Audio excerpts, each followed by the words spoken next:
Hi there, welcome to episode 82 of the Daily Shed. And for those of you on Facebook, sorry it's a little bit later today. But what I wanted to show you today was some new ways to play. I'm just going to readjust here for a minute. The very common C, A minor, F, G progression. You know what I'm talking about? It's this one. It's in a million pop songs, it'll be in a million more.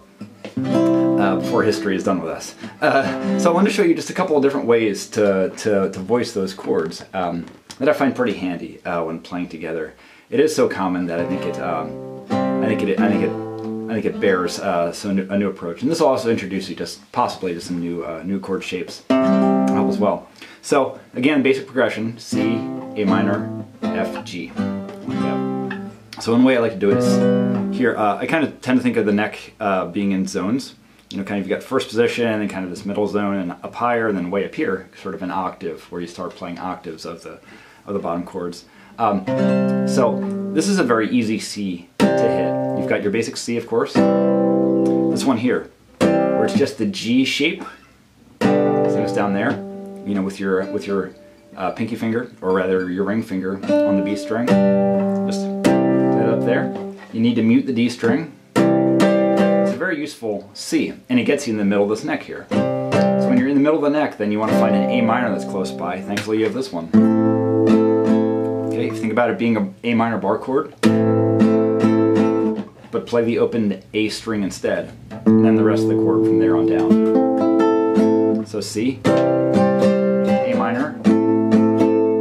Then for F, I like this, which is the C shape. So think about this C down here, with your pinky on the E string, like this. Very common C variation. Doesn't change the name of the chord, it's still C major. Play that up here with your ring finger on the 8th fret. It's a very nice F. So far we've got C to A minor to F. And then for a G, we've got an open G string here. So I'm going to use that. I'm going to play this G. This is a simple G triad. You're at the 8th fret, I'm using my ring finger, 7th fret with my middle finger. So now all together it goes like this.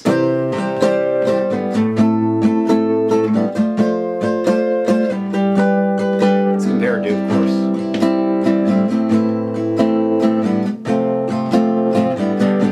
Yep. With the A minor, you can also just, if you want to keep your pinky on the top, it makes kind of a nice way to connect the chords together. You can leave your pinky on the 8th fret, the E string, the whole time. This A minor doesn't change the name of the chord, it's just another note in the chord. The F, change for the G. So again,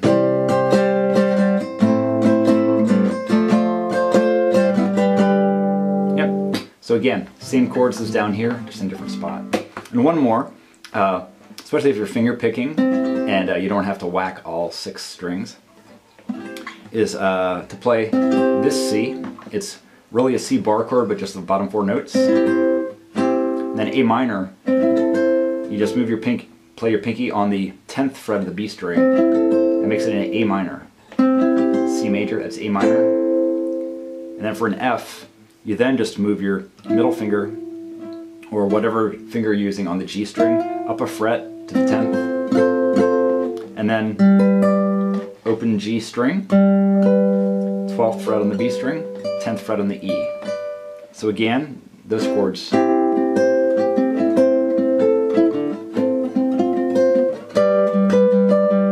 It's another nice variation, especially if you're playing with other people, or you're playing fingerstyle, you just want a high variation. You don't need to worry about having a big root on the bottom.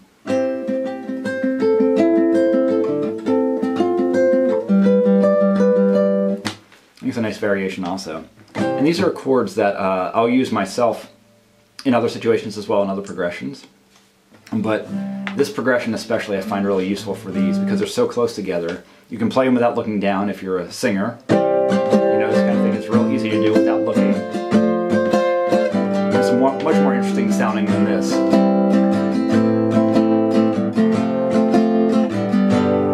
For an instrumental break, you can do like this.